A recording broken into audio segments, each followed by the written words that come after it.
What if you're not burned out and you're not depressed and you're not even particularly unhappy, but your life still feels flat? Many gifted women build stable lives. They build competent lives. They even build meaningful lives. And yet, there's still a quiet restlessness. Today, I want to introduce a concept from psychological research that explains this: psychological richness. And then I want to show you how to incorporate it into your everyday life with intention. Welcome to the Power to Flourish podcast, where science meets the art of a beautiful life. I'm Dr. Andrea Line, positive psychologist, giftedness expert and coach, and modern-day spiritual godmother to brilliant, deep-feeling women. This isn't just another self-help podcast. It's a sanctuary, a sacred space to come back to yourself. Each week, we'll explore the emotional experience of gifted, sensitive women and what it means to live a life that feels as beautiful as it may look. Because flourishing isn't a luxury, it's your birthright, and your life is waiting. This is the Power to Flourish podcast. Okay, so let's dive into this concept of psychological richness. In psychology, there are traditionally two ways we evaluate or talk about a, quote, good life.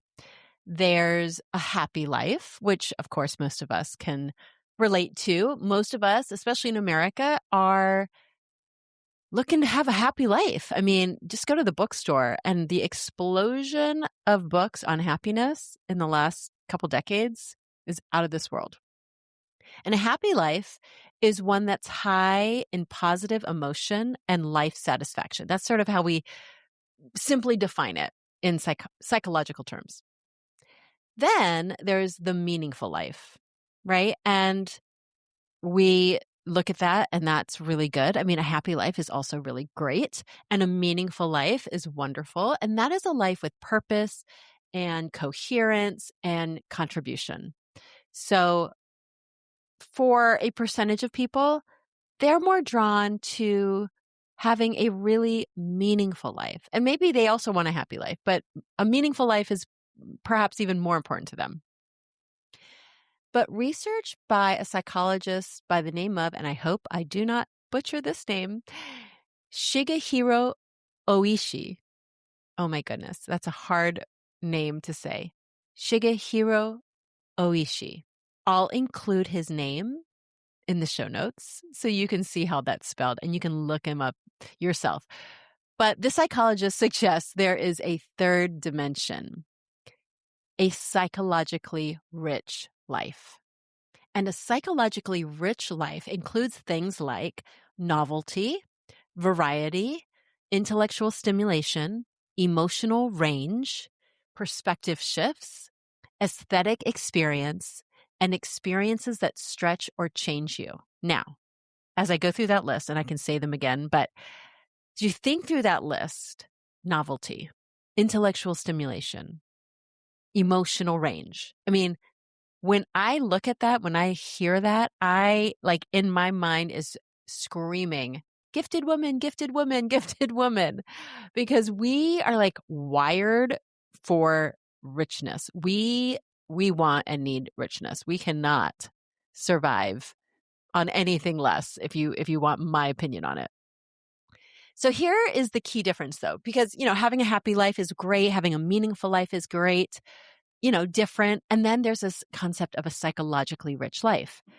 And here's the difference. A psychologically rich life is not always happy. It's not always comfortable. It's not all those other things that we might describe, those first two that I talked about. However, it is engaging. That is the word I want to emphasize here. Engaging. So you don't feel numb. You don't feel stuck. You don't feel like you're repeating the same emotional script over and over again. It's a life that engages and develops you, which is, in my mind, so exciting and so amazing. And I think a lot of the times we just skip over this idea in our lives, especially here in the United States. So as I just said, gifted women are really like craving this. And I think of it as like the oxygen, oxygen to our blood. We might not realize that we need it like oxygen, but as a reminder, gifted women tend to have high cognitive complexity, emotional intensity, deep pattern recognition, strong aesthetic sensitivity, and a high need for intellectual stimulation. That means two things. Gifted women can build stable systems quickly, and they get bored by those systems quickly. Can anyone relate? This is so me. So me, and so many of the women that I have had the honor and joy of working with over the years.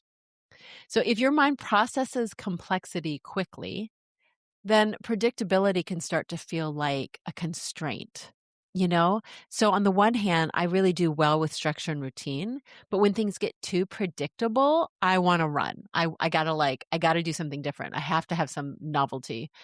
I feel it as sort of like a kind of restlessness, and you may also experience that at times. It's often understimulation.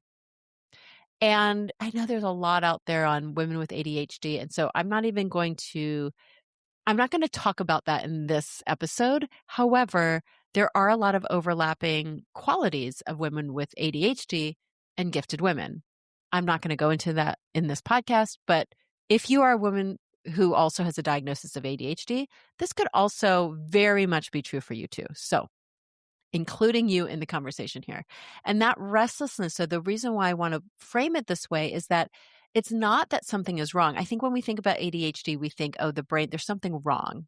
And we view all the symptoms in that lens of, there's something that's not quite right. We have to treat it. But how I'm describing it here is if we need that novelty, like oxygen in our blood, then when we don't get it, the only issue is that not that there's something wrong with us, but that we need more oxygen to the blood, right? It's sort of like the symptom, if we want to call restlessness, like the symptom is an indicator for us that something is a little off. So said another way, it's that your internal complexity is higher than your external input. I'll say that again. Your internal complexity is higher than your external input. And so when your life becomes organized entirely around responsibility and competence and predictability and routine and structures and all the things that we usually see, like those are good things, and they are.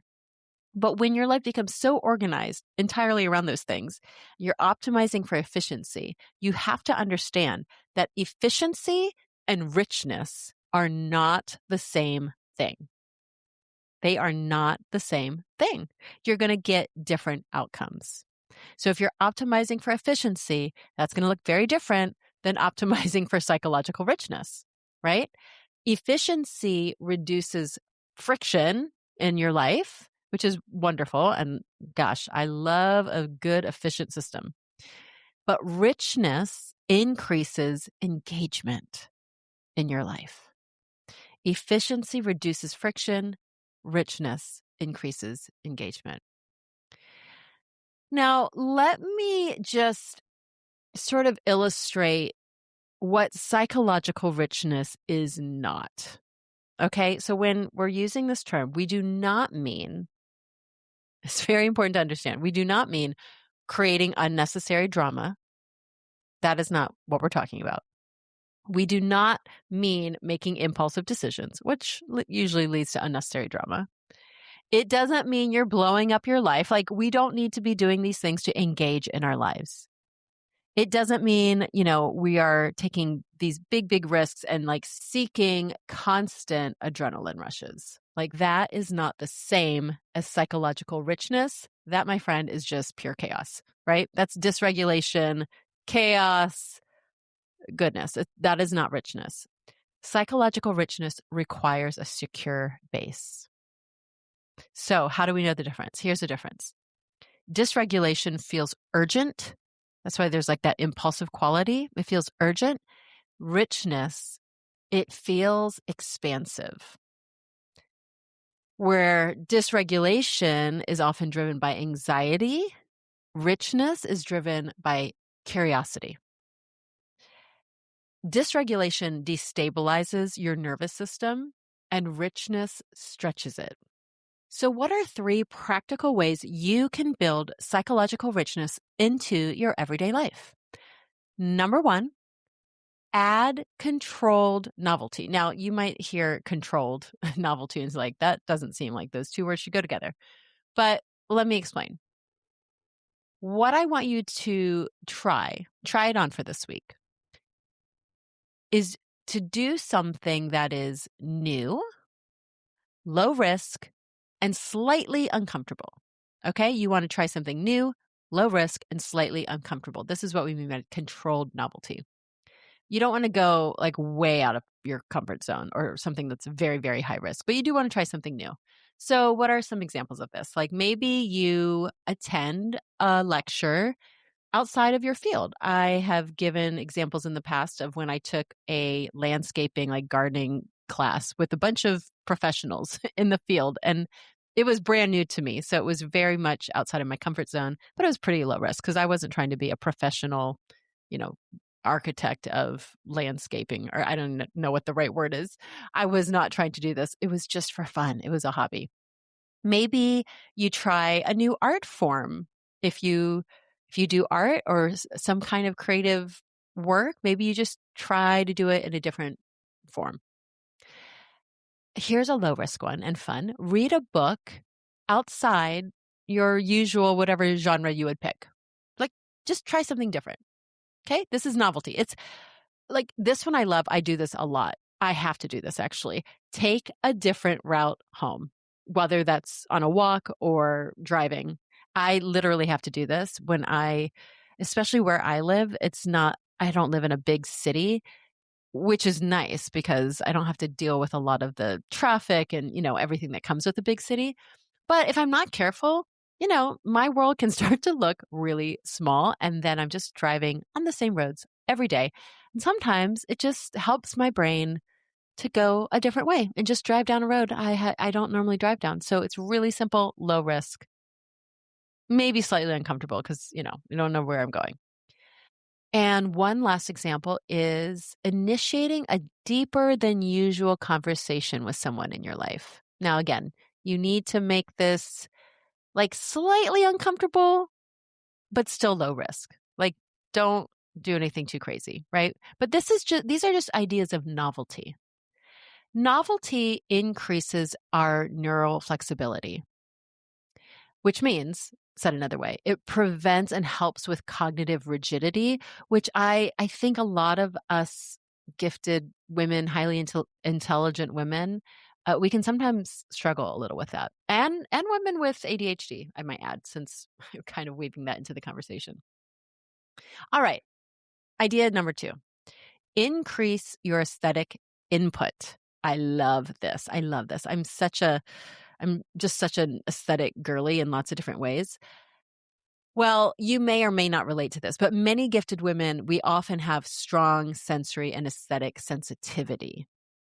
You may not resonate with that, but maybe you just haven't noticed. And I would encourage you to just notice and see if maybe that is true. So instead of scrolling, here are some ideas. Visit a museum you've never been to, ideally, or a new, exhibit at the museum. Go listen to some live music. I love this. Read poetry, extra points out loud, slowly, and just enjoy the sound of that. Or maybe you just sit in a really beautiful, like whatever beautiful is for you, because of course we have different tastes, but just finding a really beautiful space that you're not normally in and sitting there intentionally and just taking it in. Aesthetic experience activates that feeling of awe, which I've talked about before on the podcast. But just as a reminder, awe has been shown to reduce self-focus. It increases our well-being and it expands our perspective. So doing this, even though it seems like, wow, that must be really nice, especially if you're a mom and you've got kids and, you have a full schedule, you might hear any of these things and say, I'm having a hard time imagining myself reading poetry out loud, in the course of my busy day. But I want to encourage you that this is not indulgent. I promise you, once you understand how your brain is wired and what this does for you, you have to think of it as like, this is truly and literally neurologically regulating for me. It's so helpful. This is a form of self-care actually that I don't think we usually, think about from that perspective anyway. Okay, and the last one I want to share with you is to seek perspective shifts. So once a month, you can do it more than that if you want, but just this month, I want you to intentionally aim to disrupt your assumptions. What does that mean? Here are some ideas. You could read some authors that you disagree with, or maybe I do this on occasion, more so out of curiosity. But again, this novelty piece. I think I probably do a lot of these things very intuitively. I don't even think about them anymore. But maybe you read the news that you wouldn't normally read or listen to, right? You're trying to understand and get a different perspective. That doesn't mean you have to agree, but you are not just scrolling or turning, wherever you get your news, on the same thing you always hear and listen to. You're trying to get a different perspective. But again, it doesn't have to be the news. You could read an author, a book that you wouldn't normally read. Maybe one of my favorites is traveling. Now, this doesn't need to be like some huge trip. It could be traveling locally, like going to an area of your town that you don't normally go to. It could be going to a town nearby that you never go to. Again, you're trying to, or maybe a region, if you can like get out. If you're living in the South and you want to go, I don't know, to the North, right? Different cultures.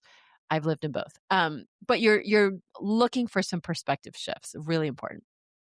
Maybe, if possible, you try having a conversation with someone in your life that has a really different worldview. Now, of course, choose wisely, because I'm not trying to get you into some big argument or anything, but you remember the point of this is you are trying to shift your perspective. So how can you put yourself in situations or places where that will happen? And then one last thing, maybe you're a doctor, or I don't know, maybe you are an interior design, whatever your discipline is. See if in 1 month you try focused study on something outside of your domain. Maybe it could be related and could be helpful, or maybe it's just totally different. I love studying things that are completely different, because I find that different perspective actually helps me come back to my own focus discipline with these new creative ideas. And again, it's that novelty seeking part of my brain, I guess. But I think back when I was in my 20s, I was studying psychology, but I remember just sitting in the bookstore or in the library, just reading books on physics, which I know sounds so nerdy and probably very boring to all of you. But I was just going through a phase. I was like, I wanted to understand quantum physics. I don't know. I was like 22, and yeah, that's what I did. But I would be reading things and then thinking, oh, how would this relate to human psychology and development? Now, fast forward, it's 2026. That idea is actually not that weird. And many people are talking about quantum physics when it comes to human development and consciousness, which I think is so cool, because I was thinking about those things decades ago. But it is really fun to see how things that maybe don't really go together, you study something outside of your discipline, and you just never know what creative ideas come to you. So keep in mind, psychological richness grows when you expose yourself to ideas that stretch you. And when we're younger and when we're in school, that it's a little easier because we're constantly in that learning phase. And you may still feel like you're in a learning phase in different areas, maybe even in your work life. But if we're honest, as adults, like we kind of can get into ruts, right? Like we just kind of get into our little groove, and we don't necessarily have to expose ourselves to ideas that stretch us. So it's fun to think of creative ways we can do that.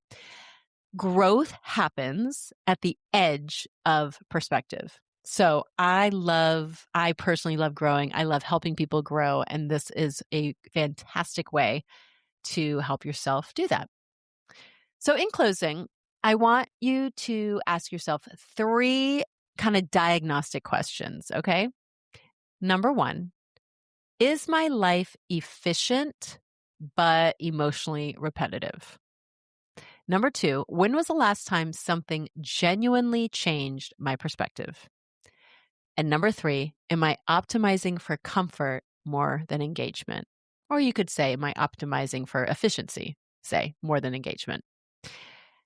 You don't need to dismantle your life, my friend, but if you want to have a psychologically rich life, which, gosh, I know I'm biased, but I think I want to sell you on this idea because a psychologically rich life is a life that feels full and alive. And I don't think if you live this way that at the end of your life, you're going to regret living a psychologically rich life.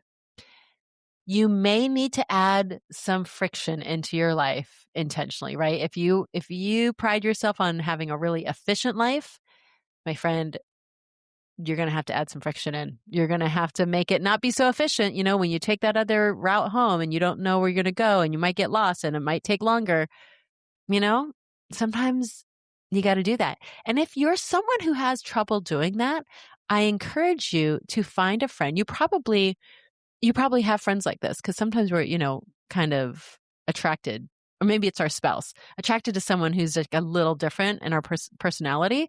And they can be the ones that kind of help pull you into that space and allow yourself to, because life is good there. So give into that stretch. It doesn't have to be chaos, right? But just lean into having more engagement in your life. And if you've been feeling like life is dull, or you're feeling maybe just like apathetic, or, not maybe really depressed, or maybe you're not sure. You're like, maybe I am depressed, but you're like, I don't think I'm depressed, but I just kind of feel like meh, it's like, it's not horrible, but it's not great. Then I want to highlight this as an area, this engagement, this psychologically rich way of living may be the missing piece for you. With that, I hope this episode gave you something new to think about. And if you have a friend and you're like, let's live this psychologically rich life together, or at least let's challenge ourselves this month, please forward this episode to them. It is so helpful for new people to learn about the podcast through a friend. I love to build on relationships, and that is the best way you can help this podcast. Another way you can help, though, is if you are loving this podcast, I would be so, so thrilled and happy if you left me a little review, ideally 5 stars on Apple, but any review, you can do it on Spotify, you can do it on Apple Podcasts, and that is great because the more reviews we get, the more likely this podcast gets found by other women who need to hear this material. So thank you so much. I will see you here next week again. Until then, keep flourishing. Thank you for listening to the Power to Flourish podcast. I hope today's conversation left you feeling more seen, more supported, and more deeply connected to yourself. And if this episode resonated, would you take a moment to subscribe, leave a review, or share it with a friend? It's one of the best ways to help this work reach the women who need it most. You'll find show notes, links, and resources from today's episode at powertoflourish.com. And now just a quick reminder, this podcast is for educational and informational purposes only. It's not therapy, medical advice, or a substitute for professional support. And listening doesn't make me your therapist or doctor, though if you're looking for a coach, you know where to find me. All right, beautiful one, that's it for now. Until next time, trust yourself, honor your gifts, and keep flourishing.